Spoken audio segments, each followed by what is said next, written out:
Hello friends, welcome to my YouTube channel Azmira cooking. কেমন আছো তোমরা সবাই? আশা করি অনেক ভালো আছো। তো আজকে আমি তোমাদের সঙ্গে কী রেসিপি শেয়ার করব সেটা তোমরা আমার টাইটেল আর থাম্বনেল দেখে আশা করি বুঝে গেছো। তো আজকে আমি শেয়ার করছি ব্রেড পকোড়া বা ব্রেড চপ রেসিপি। তো এই ব্রেড পকোড়া খেতে তোমরা কে কে পছন্দ করো অবশ্যই কমেন্টে জানাবে। তো তোমরা দোকানের মতো এইভাবে বাড়িতে বানিয়ে খেতে পারবে।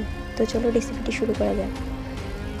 ব্রেড পকোড়া বানানোর জন্য প্রথমে আমি নিয়ে নিয়েছি সেদ্ধ করা আলু, আর নিয়ে নিয়েছি হলুদ গুঁড়ো, লঙ্কা গুঁড়ো, কাঁচা লঙ্কা। তো এখন আমি সব কিছু ভালোভাবে আলুর সঙ্গে মাখিয়ে নেব। সেদ্ধ করা আলুটা আমি আগে থেকে বেরেস্তা দিয়ে মাখিয়ে রেখেছিলাম। তারপরে সব কিছু কাঁচা মশলা দিয়ে আবারও ভালোভাবে মাখিয়ে নিচ্ছি। তো হাত দিয়ে টিপে টিপে তোমরা ভালোভাবে মাখিয়ে নেবে। তো এখন আমি বেসন নিয়ে নিয়েছি। বেসনের মধ্যে এখন আমি লঙ্কা গুঁড়ো, লবণ দিয়ে ভালোভাবে নাড়াচাড়া করে নিচ্ছি। এখন আমি পানি দিয়ে বেসনের একটা ব্যাটার তৈরি করে নেব। তো বেসনের ব্যাটারটা খুব ঘন হবে না আর খুব পাতলাও হবে না, ঠিক এইরকম হবে। তোমাদেরকে আমি চামচ দিয়ে তুলে দেখিয়ে দিচ্ছি। তো তোমরা দোকানে ব্রেড পকোড়া না কিনে এইভাবে একবার বাড়িতে বানিয়ে খেয়ে দেখবে।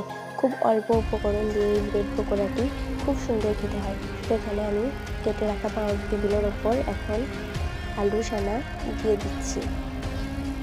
তো আলুর পুরটা খুব ভালোভাবে টিপে টিপে পাউরুটির গায়ে বসিয়ে দিতে হবে, দিয়ে আর একটা পাউরুটি দিয়ে উপর থেকে চিপকে দিতে হবে। তো দেখো এইভাবে করে আমি সব পাউরুটিগুলোর মধ্যে আলুর পুর ভরে দিচ্ছি।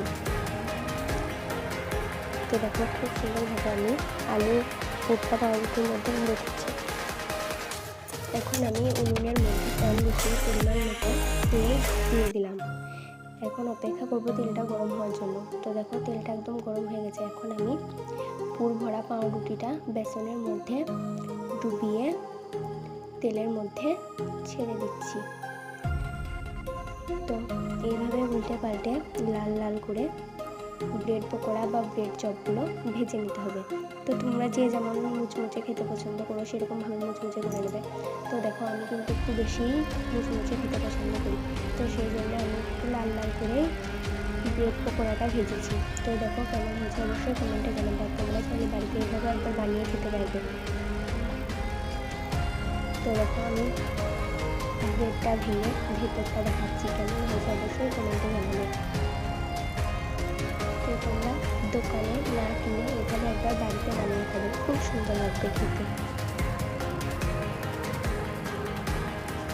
তো ভিডিওটি শেষ পর্যন্ত দেখার জন্য অসংখ্য ধন্যবাদ সবাইকে।